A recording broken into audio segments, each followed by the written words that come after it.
നമസ്കാരം, പുതിയൊരു ക്ലാസ്സിലേക്ക് ഏവർക്കും സ്വാഗതം. +1 സോഷ്യോളജി പരീക്ഷ എഴുതാൻ പോകുന്ന എല്ലാ വിദ്യാർത്ഥികൾക്കും അവരുടെ സോഷ്യോളജി പുസ്തകത്തിൽ 10 ചാപ്റ്ററാണ് പഠിക്കാനുള്ളത്. മുഴുവൻ ചാപ്റ്ററും പഠിക്കാനുള്ളതാണ്. ആ 10 ചാപ്റ്ററുകളിൽ നിന്നായിട്ട് ഏറ്റവും ഇമ്പോർട്ടൻ്റ് ആയിട്ടുള്ള പ്രീവിയസ് ആയിട്ട് ചോദിച്ച ചോദ്യങ്ങളും അതിൻ്റെ ഉത്തരങ്ങളും അതാണ് ഇന്നത്തെ ഈ ഒരു ക്ലാസ്സിൽ ഉൾപ്പെടുത്തിയിരിക്കുന്നത്. മാക്സിമം നമ്മൾ എല്ലാ ഭാഗങ്ങളും കവർ ചെയ്യാൻ ശ്രമിക്കുന്നുണ്ട്. ഈ ഒരൊറ്റ വീഡിയോ കൊണ്ട് തന്നെ നിങ്ങൾക്ക് ഫുൾ മാർക്ക് നേടിയെടുക്കാൻ സാധിക്കും എന്ന് ഉറപ്പാണ്. എസ്എക്ക് താഴെയുള്ള 5 mark, 4 mark, 3 mark, 2 mark, 1 mark ഇത്രയും മാർക്കിൻ്റെ ചോദ്യങ്ങളും അതിൻ്റെ ഉത്തരങ്ങളും നമുക്കിതിൽ നിന്ന് ലഭിക്കുന്നതാണ്. ഒന്നാമത്തെ ചാപ്റ്റർ സാമൂഹ്യശാസ്ത്രവും സമൂഹവും എന്നുള്ളതാണ്. ഇതിൽ നമ്മൾ ഏറ്റവും പ്രധാനപ്പെട്ട 2 ചോദ്യങ്ങളാണ് ഉൾപ്പെടുത്തിയിരിക്കുന്നത്. ദ സോഷ്യൽ ഇമാജിനേഷൻ എന്ന് പറയുന്നതാണ് ഒന്നാമത്തെ ചോദ്യം. രണ്ടാമത്തേത് sociology and common sense understanding ആണ്. മൂന്നാമത്തേത് സ്കോപ്പ് ഓഫ് സോഷ്യോളജി ആണ്. അപ്പോൾ ഞാൻ 2 ചോദ്യങ്ങളാണ് ഉൾപ്പെടുത്തിയിരിക്കുന്നത്. കാരണം 3 ചോദ്യങ്ങൾ പറഞ്ഞു. സ്കോപ്പ് ഓഫ് സോഷ്യോളജി എന്നുള്ളത് നിങ്ങളുടെ റിസ്കിൽ പഠിക്കുക. അതായത് സാമ്പത്തിക ശാസ്ത്രവുമായിട്ടോ രാഷ്ട്രമീമാംസയുമായിട്ടോ ചരിത്രവുമായിട്ടോ മനഃശാസ്ത്രവുമായിട്ടോ നരവംശാസ്ത്രവുമായിട്ടോ ഒക്കെ ഈ സോഷ്യോളജിക്ക് ബന്ധമുണ്ട്. അപ്പോൾ അത് ഏതാണെന്നുള്ളത് പ്രത്യേകം ചിലപ്പോൾ എടുത്ത് ചോദിക്കും. പരീക്ഷയ്ക്ക് വരികയാണെങ്കിൽ അത്ര ഇമ്പോർട്ടൻ്റ് അല്ല സ്കോപ്പ് ഓഫ് സോഷ്യോളജി എന്നുള്ളത്. പക്ഷേ മറ്റ് 2 ചോദ്യങ്ങൾ വളരെ ഇമ്പോർട്ടൻ്റ് ആണ്. അപ്പോൾ നമുക്ക് ആ ഒന്നാമത്തെ ചോദ്യം തന്നെ നോക്കാം. The sociological imagination. C Wright Mills ആണ് ഇത് അവതരിപ്പിച്ചിരുന്നത്. ഓക്കെ, സി റൈറ്റ് മിൽസ് ആണ് സോഷ്യോളജിക്കൽ ഇമാജിനേഷൻ അല്ലെങ്കിൽ സാമൂഹ്യശാസ്ത്രപരമായ ഭാവന എന്ന് പറയുന്ന കാര്യം അവതരിപ്പിച്ചിരിക്കുന്നത് സി റൈറ്റ് മിൽസ് ആണ്. വ്യക്തിയും സമൂഹവും എങ്ങനെ പരസ്പരം ബന്ധപ്പെട്ടിരിക്കുന്നു എന്നാണ് ഇത് വിവരിക്കുന്നത്. ചരിത്രം, ജീവചരിത്രം എന്നിവ തമ്മിലുള്ള ബന്ധം മനസ്സിലാക്കാൻ സഹായിക്കുന്ന ഒന്നാണ് സാമൂഹ്യശാസ്ത്ര ഭാവന. സമൂഹത്തെക്കുറിച്ചുള്ള വസ്തുനിഷ്ഠപരമായ നിരീക്ഷണത്തിന് ഈ വീക്ഷണം സഹായിക്കുന്നു. അപ്പോൾ സി റൈറ്റ്സ് അവതരിപ്പിച്ചതാണ് സാമൂഹ്യശാസ്ത്ര ഭാവന. എന്തൊക്കെയാണ് അതിൻ്റെ പ്രത്യേകതകൾ? വ്യക്തിയും സമൂഹവും എങ്ങനെ പരസ്പരം ബന്ധപ്പെട്ടിരിക്കുന്നു എന്നാണ് ഇത് വിവരിക്കുന്നത്. ചരിത്രം, ജീവചരിത്രം എന്നിവ തമ്മിലുള്ള ബന്ധം മനസ്സിലാക്കാൻ ഇത് സഹായിക്കുന്നു. സമൂഹത്തെക്കുറിച്ചുള്ള വസ്തുനിഷ്ഠപരമായ നിരീക്ഷണത്തിന് ഈ വീക്ഷണം സഹായിക്കുന്നു. ഇത്രയും എഴുതിയാൽ 4 മാർക്കാണ്. ഇനി രണ്ടാമത്തെ 4 മാർക്കിന് മറ്റൊരു ചോദ്യമാണ് sociology and common sense understanding എന്നുള്ളത്. സാമൂഹ്യശാസ്ത്രവും സാമാന്യ ബോധവും എന്നുള്ളതാണ്. സാമാന്യ ബോധം എന്നത് വ്യക്തിപരമായ അഭിപ്രായങ്ങളാണ്. നമ്മളിത് പോയിന്റ് മാത്രമാണ് ഉൾപ്പെടുത്തി പറയുന്നത്. ഓക്കെ, ഈ പോയിന്റ് ആയിട്ട് തന്നെ നിങ്ങൾ പരീക്ഷയ്ക്ക് എഴുതുക. സാമാന്യ ബോധം എന്നത് വ്യക്തിപരമായ അഭിപ്രായങ്ങളാണ്. അതുപോലെ തന്നെ രണ്ടാമത്തേത് ഇതിന് ശാസ്ത്രീയമായ ഒരു പിൻബലവുമില്ല. എന്നാൽ സാമൂഹ്യശാസ്ത്രത്തിൻ്റെ രീതി ശാസ്ത്രീയമാണ്. അത് സാമാന്യ ബോധത്തിൽ നിന്നും തത്വചിന്താപരമായ ആശയങ്ങളിൽ നിന്നും വ്യത്യസ്തമാണ്. സമൂഹത്തെക്കുറിച്ചുള്ള പഠനത്തിൽ സാമൂഹ്യശാസ്ത്രം ശാസ്ത്രീയ രീതികൾ അവലംബിക്കുന്നു. ഇതാണ് പ്രധാനപ്പെട്ട ഈ പറഞ്ഞ സാമൂഹ്യശാസ്ത്രവും സാമൂഹ്യ ബോധവും എന്നുള്ളത്. ഇനി സാമൂഹ്യശാസ്ത്രത്തിൻ്റെ വ്യാപ്തി ഞാൻ നേരത്തെ സൂചിപ്പിച്ചു. അത് നിങ്ങളുടെ റിസ്കിൽ മാത്രം പഠിക്കുക. ഇനി രണ്ടാമത്തെ ചാപ്റ്ററിലേക്ക് പോകുമ്പോൾ terms, concepts and their use in sociology. പദങ്ങളും സങ്കല്പങ്ങളും അവയുടെ ഉപയോഗവും സാമൂഹ്യശാസ്ത്രത്തിൽ എന്നുള്ളതാണ്. ഇതിൽ സാധാരണ നമുക്ക് പരീക്ഷയ്ക്ക് വന്നുകൊണ്ടിരിക്കുന്നത് ഈ സോഷ്യൽ ഗ്രൂപ്പ് എന്താണ്, വിവിധ തരം സോഷ്യൽ ഗ്രൂപ്പുകൾ എന്തൊക്കെയാണ് എന്നുള്ളതാണ്. അതോടൊപ്പം തന്നെ നിങ്ങൾ മനസ്സിലാക്കേണ്ടത് ക്യാരക്ടറിസ്റ്റിക്സ് ഓഫ് സോഷ്യൽ ഗ്രൂപ്പ്സ് ആണ്, അല്ലെങ്കിൽ സാമൂഹ്യ സംഘങ്ങളുടെ പ്രത്യേകതകളാണ്. സാമൂഹ്യ സംഘങ്ങളുടെ പ്രത്യേകതകൾ എന്താണെന്ന് ഞാനിവിടെ പറയാം. മറ്റുള്ള കാര്യങ്ങളൊക്കെ നമ്മൾ പഠിച്ചതാണ്. അറിയാത്ത ആളുകൾ, പഠിക്കാത്ത ആളുകൾ ഉണ്ടെങ്കിൽ ആ വീഡിയോ എടുത്ത് കാണണം. സാമൂഹ്യ സംഘങ്ങളുടെ പ്രത്യേകതകൾ നിരന്തര പരസ്പര പ്രവർത്തനമാണ്. രണ്ടാമത്തെ പോയിന്റ്, ഈ പരസ്പര പ്രവർത്തനത്തിൽ ഒരു സ്ഥിരമായ മാതൃക ഉണ്ടാകും. മൂന്നാമത്തേത് സംഘബോധം. നാലാമത്തേത് പൊതു താല്പര്യം. അഞ്ചാമത്തേത് പൊതു മാനദണ്ഡങ്ങളും മൂല്യങ്ങളും. ആറാമത്തേത് ഒരു നിശ്ചിത ഘടന ഉണ്ട് എന്നുള്ളതാണ്. പിന്നെ എന്താണ് ഈ സോഷ്യൽ സ്ട്രാറ്റിഫിക്കേഷൻ എന്നുള്ള കാര്യം പഠിക്കുക. സ്ട്രാറ്റിഫിക്കേഷൻ എന്ന് പറഞ്ഞാൽ എന്താണ്? സാമൂഹ്യ ശ്രേണീകരണം എന്നാണ്. വളരെ ഇമ്പോർട്ടൻ്റ് ആണ്, 5 മാർക്കിൻ്റെ ചോദ്യം. സാമൂഹ്യ ശ്രേണീകരണം സാമൂഹിക സംഘങ്ങൾക്കിടയിലുള്ള ഘടനാപരമായ അസമത്വത്തെയാണ് സാമൂഹിക ശ്രേണീകരണം എന്ന് പറയുന്നത്. സാമൂഹിക സംഘങ്ങൾക്കിടയിലുള്ള ഘടനാപരമായ അസമത്വങ്ങളെയാണ് സാമൂഹിക ശ്രേണീകരണം എന്ന് പറയുന്നത്. സമൂഹത്തിലെ ജനങ്ങളെ പല തട്ടുകളായി വിഭജിക്കുന്നതാണ് സാമൂഹിക ശ്രേണീകരണം. ഈ ശ്രേണിയുടെ മേൽത്തട്ടിൽ പ്രത്യേക അവകാശമുള്ള ഉന്നതരും കീഴ്ത്തട്ടിൽ താഴ്ന്നവരുമാണ്. അസമത്വമാണ് സാമൂഹ്യ ശ്രേണീകരണത്തിന് പ്രധാന കാരണം. സമൂഹത്തിലെ ഓരോ വ്യക്തിയെയും ശ്രേണീകരണം ബാധിക്കുന്നു. ഓക്കെ, അപ്പോൾ ചരിത്രപരമായിട്ട് 4 തരത്തിലുള്ള ശ്രേണീകരണമാണ് നിലനിന്നിട്ടുള്ളത്. ഒന്ന് അടിമത്വമാണ്, രണ്ടാമത്തേത് എസ്റ്റേറ്റാണ്, മൂന്നാമത്തേത് ജാതിയാണ്, നാലാമത്തേത് വർഗമാണ്. അപ്പോൾ ആ രീതിയിൽ നമ്മൾ അതിനൊന്ന് ജസ്റ്റ് എക്സ്പ്ലെയിൻ ചെയ്താൽ മാത്രം മതി എന്നാണ് എൻ്റെ അഭിപ്രായം. ഓക്കെ, അപ്പോൾ അത്രയും കാര്യങ്ങൾ സാമൂഹിക ശ്രേണീകരണം എന്നുള്ളതിൽ ഉൾപ്പെടുത്തുക. പിന്നെ സ്റ്റാറ്റസും റോളും എന്താണ്, അതായത് പദവിയും പങ്കും തമ്മിലുള്ള വ്യത്യാസം എന്താണ്, ഒരു 2-3 മാർക്കിനൊക്കെ ചോദിക്കാവുന്ന ഒരു ചോദ്യമാണ് സ്റ്റാറ്റസ് അതുപോലെ തന്നെ റോള്. പദവി, പങ്ക് എന്നീ സങ്കല്പങ്ങളെ പലപ്പോഴും ഇരട്ട സങ്കല്പങ്ങളായിട്ടാണ് കാണാറുള്ളത്. ഒരു വ്യക്തിക്ക് സമൂഹത്തിലുള്ള സ്ഥാനമാണ് പദവി എന്ന് പറയുന്നത്. ഒരു വ്യക്തിക്ക് സമൂഹത്തിലുള്ള സ്ഥാനത്തെയാണ് പദവി എന്ന് പറയുന്നത്. ഓരോ പദവിക്കും വ്യക്തമായി നിർവചിക്കപ്പെട്ട അവകാശങ്ങളും കടമകളും നൽകപ്പെട്ടിട്ടുണ്ട്. ഉദാഹരണം ടീച്ചർ, പോലീസ് ഓഫീസർ, മാതാവ്, വിദ്യാർത്ഥി, ഇതൊക്കെയാണ് സ്റ്റാറ്റസ് എന്നതുകൊണ്ട് ഉദ്ദേശിക്കുന്നത്. നേരെ മറിച്ച് പദവിയുടെ ഒരു പെരുമാറ്റ തലമാണ് പങ്ക്. പദവിയുടെ ഒരു പെരുമാറ്റ തലത്തെയാണ് പങ്ക് അഥവാ റോൾ എന്ന് പറയുന്നത്. ഓരോ പദവിയുടെ കീഴിലും അവർ ചെയ്യേണ്ട കടമകളും ഉത്തരവാദിത്വങ്ങളുമുണ്ട്. ഒരു പ്രത്യേക പദവിയിൽ ഇരിക്കുന്ന ഒരാളിൽ നിന്ന് സമൂഹം പ്രതീക്ഷിക്കുന്ന പെരുമാറ്റത്തെയാണ് പങ്ക് എന്ന് പറയുന്നത്. പദവികൾ വഹിക്കാനുള്ളതും പങ്ക് നിർവഹിക്കാനുള്ളതുമാണ്. അതാണ് പ്രധാനപ്പെട്ട പ്രത്യേകത. ഇനി ചാപ്റ്റർ 3 പോകാം. ചാപ്റ്റർ 3 ഏറ്റവും പ്രധാനപ്പെട്ടത് എന്ന് പറയുന്നത് ഒന്ന് ഈ സോഷ്യൽ ഇൻസ്റ്റിറ്റ്യൂഷൻസ് തന്നെയാണ്. അത് നമ്മൾ സോഷ്യൽ ഇൻസ്റ്റിറ്റ്യൂഷൻസ് എന്ന് പറയുന്നത് നമ്മൾ ഏതൊക്കെയാണ് പ്രധാനപ്പെട്ട സോഷ്യൽ ഇൻസ്റ്റിറ്റ്യൂഷൻസ് ഏതൊക്കെയാണ്? ഫാമിലി, കിൻഷിപ്പ്, മാരേജ്, ഇതൊക്കെയാണ് സോഷ്യൽ ഇൻസ്റ്റിറ്റ്യൂഷൻസ്, സ്ഥാപനങ്ങൾ അല്ലേ. സാമൂഹ്യ ഘടനയുടെ പ്രധാനപ്പെട്ട ഒരു വശമാണ് സാമൂഹ്യ സ്ഥാപനങ്ങൾ എന്നുകൊണ്ട് ഉദ്ദേശിക്കുന്നു.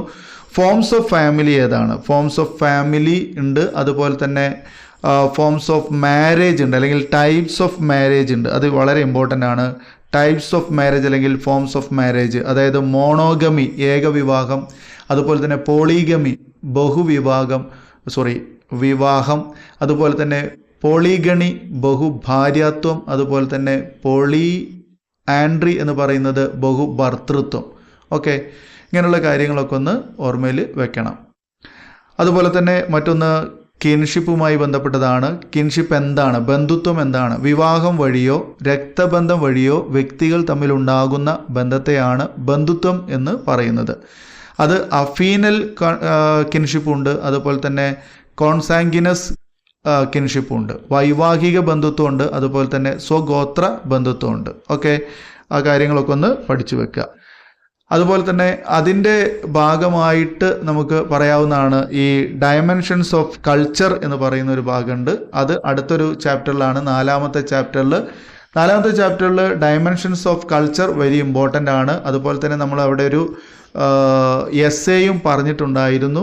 ഓക്കെ, ഈ സാമൂഹ്യവൽക്കരണം അല്ലെങ്കിൽ സാമൂഹീകരണം എന്ന് പറയുന്ന എസ്സേ പഠിച്ചിട്ടുണ്ട്. അതുപോലെ ഈ ഡയമെൻഷൻസ് ഓഫ് കൾച്ചർ എന്ന് പറയുന്നത് കൾച്ചറിൻ്റെ, സംസ്കാരത്തിൻ്റെ വിവിധ തലങ്ങളാണ്. ഒന്ന് ജ്ഞാനാത്മകമാണ്, അതായത് കൊഗ്നിറ്റീവാണ്. മറ്റൊന്ന് നോർമാറ്റീവാണ്, നൈതികം. അതുപോലെ മെറ്റീരിയലാണ്, ഭൗതികം. 3 തരത്തിലുള്ള ഡയമെൻഷൻസ് ഉണ്ട് കൾച്ചറിന്. ജ്ഞാനാത്മകം എന്ന് പറഞ്ഞാൽ നാം കാണുന്നതും കേൾക്കുന്നതുമായ കാര്യങ്ങൾ അർത്ഥം മനസ്സിലാക്കാനും തിരിച്ചറിയാനുമുള്ള കഴിവിനെയാണ് കൊഗ്നിറ്റീവ് അല്ലെങ്കിൽ ജ്ഞാനാത്മകം എന്ന് പറയുന്നത്.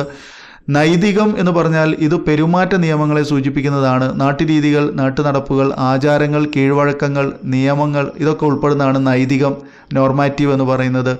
ഭൗതിക വസ്തുക്കൾ ഉപയോഗിച്ചുകൊണ്ടുള്ള ഏതൊരു പ്രവർത്തനത്തെയും നമ്മൾ മെറ്റീരിയലിസ്റ്റിക് അല്ലെങ്കിൽ മെറ്റീരിയൽ അല്ലെങ്കിൽ ഭൗതികം എന്നാണ് പറയുക. അതുപോലെ തന്നെ എത്തിനോസെൻട്രിസം എന്ന് പറയുന്നൊരു കാര്യമുണ്ട്, ഒരു ടോപ്പിക് ഉണ്ട്. എത്തിനോസെൻട്രിസം അതായത് വംശീയ കേന്ദ്രോന്മുഖത എന്താണ്? മറ്റു സംസ്കാരങ്ങളിലെ ജനങ്ങളുടെ വിശ്വാസത്തെയും പെരുമാറ്റത്തെയും സ്വന്തം സംസ്കാരത്തിൻ്റെ കാഴ്ചപ്പാടിൽ വിലയിരുത്തുന്നതിനെയാണ് എത്തിനോസെൻട്രിസം എന്ന് പറയുന്നത്. അതായത് മറ്റുള്ള ആളുകളുടെ വിശ്വാസവും പെരുമാറ്റമൊക്കെ നമ്മുടെ സ്വന്തം സംസ്കാരത്തിൻ്റെ കാഴ്ചപ്പാടിൽ വിലയിരുത്തുന്നതിനെയാണ് എന്ന് പറയുക ഈ എത്തിനോസെൻട്രിസം എന്ന് പറയുന്നത്. സ്വന്തം സംസ്കാരം മറ്റുള്ള സംസ്കാരത്തേക്കാൾ മുന്തിയതാണെന്ന ധാരണ ഈ സങ്കല്പത്തിൽ കണക്കാക്കപ്പെടുന്നുണ്ട്. ഉദാഹരണം മെക്കാളെ പ്രഭുവിൻ്റെ മിനുട്സ് ആണ് ഇവിടെ എക്സാമ്പിൾ ആക്കിയിട്ട് പറഞ്ഞിട്ടുള്ളത്. അതുപോലെ അഞ്ചാമത്തെ ചാപ്റ്ററിലേക്ക് പോവുകയാണെന്നുണ്ടെങ്കിൽ അവിടെ നമുക്ക് ഏറ്റവും പ്രധാനപ്പെട്ടതാണ് ഈ ഫീൽഡ് വർക്ക് എന്ന് പറഞ്ഞൊരു സംഭവമുണ്ട്. അതായത് സാമൂഹ്യ ശാസ്ത്രത്തിലെ ഫീൽഡ് വർക്ക്, അതായത് ഫീൽഡ് വർക്ക് ഇൻ സോഷ്യോളജി എന്ന് പറയുന്നുണ്ട്. Okay, field work in sociology അത് ഇമ്പോർട്ടൻ്റ് ആണ്. സാമൂഹ്യ ശാസ്ത്രത്തിലെ ഫീൽഡ് വർക്ക്, അതായത് സാമൂഹ്യ ശാസ്ത്രത്തിലെ ഫീൽഡ് വർക്കും നരവംശാസ്ത്രത്തിലെ ഫീൽഡ് വർക്കും തമ്മിൽ അതിൻ്റെ പശ്ചാത്തലത്തിൽ അത് എവിടെയാണ് നടത്തേണ്ടത് എന്ന കാര്യത്തിൽ മാത്രമേ വ്യത്യാസമുള്ളൂ. ഒരു നരവംശ ശാസ്ത്രജ്ഞൻ ഒറ്റപ്പെട്ട ഗോത്ര സമുദായത്തിലാണ് ഫീൽഡ് വർക്ക് ചെയ്യുന്നത്. സാമൂഹ്യ ശാസ്ത്രജ്ഞൻ എല്ലാത്തരം സമുദായങ്ങൾക്കിടയിലും ഫീൽഡ് വർക്ക് ചെയ്യുന്നു എന്നുള്ളതാണ്. ഓക്കെ, അപ്പോൾ ഫീൽഡ് വർക്ക് ഇൻ സോഷ്യോളജി എന്താണെന്നുള്ളതിൻ്റെ ഉത്തരം അതാണ്. പിന്നെ അതിൻ്റെ ഡിഫിക്കൽറ്റീസ് എന്തൊക്കെയാണ്, ഈ പിന്നെ ലിമിറ്റേഷൻസ്, അതായത് ഫീൽഡ് വർക്ക് നടത്തുമ്പോൾ, ഈ ഒബ്സർവേഷൻ നടത്തുമ്പോൾ അതിൻ്റെ ഡിഫിക്കൽറ്റീസ് എന്തൊക്കെയാണ്. ദീർഘകാലം ആവശ്യമാണ്, എല്ലാ ജോലികളും തനിച്ച് ചെയ്യേണ്ടി വരുന്നു, ചെറിയ ഒരു സമൂഹത്തെക്കുറിച്ച് മാത്രമേ പഠിക്കുന്നുള്ളൂ, മുൻവിധികൾ പലപ്പോഴും വെല്ലുവിളിയായി ഉയർത്തുന്നു, ഏകപക്ഷീയ ബന്ധങ്ങൾ മാത്രമാണ് ഉണ്ടാവുന്നത് എന്ന് മനസ്സിലാക്കുക. ഓക്കെ, ഇത്രയും കാര്യങ്ങളാണ് അതിൽ ഏറ്റവും ഇമ്പോർട്ടൻ്റ് ആയിട്ടുള്ളത്, അത് മാത്രമാണ്. ഇനി ആറാമത്തെ ചാപ്റ്ററാണ് social structure, stratification and social process in society. സാമൂഹ്യ ഘടന, ശ്രേണീകരണം, സമൂഹത്തിലെ മറ്റു സാമൂഹ്യ പ്രക്രിയകൾ. ഇതിൽ എന്താണ് ഈ സോഷ്യൽ സ്ട്രക്ചർ എന്നുള്ളത് മനസ്സിലാക്കണം. സോഷ്യൽ സ്ട്രക്ചർ എന്ന് പറഞ്ഞാൽ നമ്മുടെ സമൂഹത്തെ പ്രത്യേക രീതിയിൽ ക്രമപ്പെടുത്തിയിരിക്കുന്നു. ചില അടിസ്ഥാന ക്രമങ്ങളും മാതൃകകളും അവിടെ ഉണ്ടായിരിക്കും. ഇത്തരം ക്രമങ്ങളെയാണ് സാമൂഹ്യ ഘടന എന്ന് പറയുന്നത്. സാമൂഹ്യ സ്ഥാപനങ്ങൾ, സാമൂഹ്യ പദവികൾ, സാമൂഹ്യ ബന്ധങ്ങൾ തുടങ്ങിയവയാണ് സാമൂഹ്യ ഘടനയുടെ പ്രധാന വശങ്ങൾ. അപ്പോൾ സോഷ്യൽ സ്ട്രക്ചർ അല്ലെങ്കിൽ സാമൂഹ്യ ഘടന എന്ന് പറയുന്നത് നമ്മുടെ സമൂഹത്തെ പ്രത്യേക രീതിയിൽ ക്രമപ്പെടുത്തിയതും ചില അടിസ്ഥാന ക്രമങ്ങളും മാതൃകകളും അവിടെ ഉണ്ടായിരിക്കും. ഇത്തരം ക്രമങ്ങൾക്ക് പറയുന്ന പേരാണ് സോഷ്യൽ സ്ട്രക്ചർ എന്നുള്ളത്. ഓക്കെ, അതുപോലെ തന്നെ പ്രിവിലേജ്ഡ് ഗ്രൂപ്പ് എന്ന് പറയുന്ന ഒരു ചോദ്യം ഇതിൽ വരാറുണ്ട്. പ്രിവിലേജ്ഡ്, വിശേഷാധികാരമുള്ള ഗ്രൂപ്പുകൾ എന്തൊക്കെയാണ്? ഓക്കെ, പ്രിവിലേജ്ഡ് ഗ്രൂപ്പ് എന്താണ് എന്നുള്ളത് മനസ്സിലാക്കുക. അപ്പോൾ അതിൽ പിന്നെ സോഷ്യൽ സ്റ്റാറ്റസ് വരുന്നുണ്ട്, പൊളിറ്റിക്കൽ ഇൻഫ്ലുവൻസ് വരുന്നുണ്ട്, ഇങ്ങനെയുള്ള കാര്യങ്ങളൊക്കെ, കോൺഫ്ലിക്റ്റ് ആൻഡ് കോപ്പറേഷൻ, ഇങ്ങനെയുള്ള അത് കാൾ മാർക്സുമായി ബന്ധപ്പെട്ടതാണ്. അത്തരം കാര്യങ്ങളൊക്കെ ഒന്ന് പഠിച്ചു വെക്കുക. വിശേഷാധികാരമുള്ള ഗ്രൂപ്പുകൾ ഓക്കെ, അത് പഠിക്കണം. അത് ലൈഫ് ചേഞ്ചസ് ഉണ്ട്. അതുപോലെ തന്നെ വിശേഷാധികാരമുള്ള ഗ്രൂപ്പ് എന്ന് പറയുമ്പോൾ സമൂഹത്തിലെ വിശേഷാധികാരമുള്ള വിഭാഗങ്ങൾ പല തരത്തിലുണ്ട്, അല്ലെങ്കിൽ പല തരത്തിലുള്ള നേട്ടങ്ങളും ആനുകൂല്യങ്ങളും അനുഭവിക്കുന്നുണ്ട്. അത് ഏതൊക്കെയാണ്? സാമൂഹ്യ പദവി, രാഷ്ട്രീയ സ്വാധീനം, ജീവിതാവസരങ്ങൾ, ഇങ്ങനെയുള്ള കാര്യങ്ങളൊക്കെയാണ്. ഓക്കെ, പിന്നെ അതുപോലെ തന്നെ മാർക്സുമായി ബന്ധപ്പെട്ടതാണ് കോൺഫ്ലിക്റ്റ് ആൻഡ് കോപ്പറേഷൻ എന്നുള്ളത്, അത് മനസ്സിലാക്കുക. കോമ്പറ്റീഷൻ എന്ന് പറയുന്ന ഭാഗം മനസ്സിലാക്കുക. ഡിവിഷൻ ഓഫ് ലേബർ മനസ്സിലാക്കുക. ഇതൊക്കെ ഈ ചാപ്റ്ററിൽ നിന്ന് സാധാരണ ചോദിക്കുന്ന ചോദ്യമാണ്. ഇതിനൊക്കെ ഞാൻ ചോദ്യം മാത്രമേ പറയുന്നുള്ളൂ. ഓക്കെ, ഇനി ഏഴാമത്തെ ചാപ്റ്ററിലേക്ക് പോവുകയാണെന്നുണ്ടെങ്കിൽ, ഏഴാമത്തെ ചാപ്റ്റർ നമുക്ക് വരുന്നത് ഗ്രാമീണവും നാഗരികവുമായ സമൂഹങ്ങളിലെ സാമൂഹ്യ മാറ്റവും സാമൂഹ്യ ക്രമവുമാണ്. ഫാക്ടേഴ്സ് ഓഫ് സോഷ്യൽ ചേഞ്ചസ് എന്താണെന്നുള്ളതാണ്. സോഷ്യൽ ചേഞ്ചസിൻ്റെ ടൈപ്സ് ഓഫ് സോഷ്യൽ ചേഞ്ചസും പഠിക്കണം, അതുപോലെ തന്നെ അതിൻ്റെ ഫാക്ടേഴ്സും പഠിക്കണം. ഓക്കെ, പിന്നെ അതിൻ്റെ റീസൺസ് ഉണ്ടാവും. സാമൂഹ്യ മാറ്റത്തിൻ്റെ കാരണങ്ങൾ എന്താണെന്ന് പഠിക്കുക.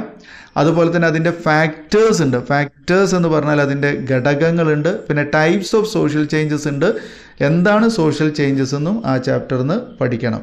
ഓക്കെ, അപ്പോൾ അവിടെ നമുക്ക് ഈ സാമൂഹ്യ ക്രമം, സോഷ്യൽ ഓർഡർ എന്താണ്, അങ്ങനെ ഒരു ചോദ്യമൊക്കെ പ്രതീക്ഷിക്കാവുന്നതാണ്. സോഷ്യൽ ഓർഡർ, ഓക്കെ, സാമൂഹ്യ ക്രമം എന്താണ്. അതുപോലെ ഈ social change and social order in rural areas, അതായത് ഗ്രാമങ്ങളിൽ ഈ സോഷ്യൽ ചേഞ്ചസും സോഷ്യൽ ഓർഡറും റൂറൽ ഏരിയാസിലും അതുപോലെ തന്നെ അർബൺ ഏരിയാസിലും, അത് രണ്ടും ഒന്ന് നോട്ട് ചെയ്ത് പോവേണ്ടതുണ്ട്. ഇനി എട്ടാമത്തെ ചാപ്റ്ററാണ് എൻവയോൺമെൻറ്റ് ആൻഡ് സൊസൈറ്റി എന്നുള്ളത്. അതിൽ നമ്മൾ ഏറ്റവും പ്രധാനമായിട്ടും നമ്മൾ പറഞ്ഞ ഒരു കാര്യം മാത്രമേ ഉള്ളൂ, അതൊരു എസ്സേ ആണ്. അത് നമ്മുടെ പരിസ്ഥിതിയും അതിൻ്റെ അപകട സാധ്യതകളും എന്നുള്ളതാണ്. നിങ്ങൾ അത് തന്നെ അതിൽ ഇമ്പോർട്ടൻ്റ് ആയിട്ട് പഠിക്കുക. അത് മാത്രമേ അതൊന്ന് ചോദിക്കുള്ളൂ എട്ടാമത്തെ ചാപ്റ്ററിന്. ഒമ്പതാമത്തെ ചാപ്റ്ററാണ് വെസ്റ്റേൺ സോഷ്യോളജിസ്റ്റ് എന്ന് പറയുന്നത്. അതായത് പാശ്ചാത്യ സാമൂഹ്യ ശാസ്ത്രജ്ഞർ അല്ലെങ്കിൽ ശാസ്ത്രജ്ഞന്മാർ എന്നുള്ളതാണ്. അവിടെ നമുക്ക് കാൾ മാർക്സിൻ്റെ വർഗസമരം, ക്ലാസ് സ്ട്രഗിൾ എന്താണെന്നുള്ള പഠിക്കുക. അതുപോലെ തന്നെ ഇൻഡസ്ട്രിയൽ റവല്യൂഷൻ, അങ്ങനെയുള്ള കാര്യങ്ങളൊക്കെ ഒന്ന് നോട്ട് ചെയ്ത് പോകണം. ബ്യൂറോക്രസി, ഉദ്യോഗസ്ഥ വൃന്ദം എന്താണെന്നുള്ളൊരു ടോപ്പിക് അവിടെ പഠിക്കാനുണ്ട്. അതൊക്കെ ഇമ്പോർട്ടൻ്റ് ആയിട്ടുള്ള കാര്യങ്ങളാണ് ആ ചാപ്റ്ററിൽ. ഇന്ത്യൻ സാമൂഹ്യ ശാസ്ത്രജ്ഞന്മാർ, ഇന്ത്യൻ സോഷ്യോളജിസ്റ്റ് എന്ന് പറയുന്ന ഒരു ചാപ്റ്റർ ഉണ്ട്. ലാസ്റ്റ് ചാപ്റ്റർ ആണ് ഗുരിയ ഓഫ് കാസ്റ്റ് ആൻഡ് റേസ് എന്ന് പറയുന്നത്. ഓക്കെ, ജാതിയെ സംബന്ധിച്ച് ഗുരിയയുടെ അഭിപ്രായം എന്താണെന്നുള്ളത് വളരെ ഇമ്പോർട്ടൻ്റ് ആണ്. അതുപോലെ തന്നെ ഈ DP Mukherjee on tradition and change എന്ന് പറയുന്ന ഒരു ഭാഗമുണ്ട്. MN ശ്രീനിവാസ് ഓൺ വില്ലേജ് എന്ന് പറയുന്ന ഒരു ഭാഗമുണ്ട്. ശ്രീനിവാസിൻ്റെ അഭിപ്രായത്തിൽ ഗ്രാമം എന്താണ്, ഗ്രാമങ്ങളുടെ മഹത്വം എന്താണ്, അങ്ങനെയുള്ള കാര്യങ്ങളൊക്കെ നോക്കി പോവേണ്ടത് ഇമ്പോർട്ടൻ്റ് ആണ്. ഓക്കെ, MN ശ്രീനിവാസ് വളരെ ഇമ്പോർട്ടൻ്റ് ആയിട്ടുള്ള ഒരു ചോദ്യമായിട്ട് വരുന്നതാണ്. ദേശായി പഠിക്കണം, അതുപോലെ തന്നെ ഗുരിയയുടെ അഭിപ്രായം പഠിക്കണം, അതുപോലെ ദുർജതി പ്രസാദ് മുഖർജി എന്ന് പറയുന്ന DP മുഖർജിയുടെ ആ ഒരു അഭിപ്രായവും പാരമ്പര്യവും മാറ്റവും ട്രഡീഷൻ ആൻഡ് ചേഞ്ചസ് എന്ന് പറയുന്നതും പഠിക്കണം. അപ്പോൾ ഏറ്റവും ഇമ്പോർട്ടൻ്റ് ആയിട്ടുള്ള ചോദ്യങ്ങളും അതിൻ്റെ ഉത്തരങ്ങളുമാണ് ഇപ്പോൾ നൽകിയത്.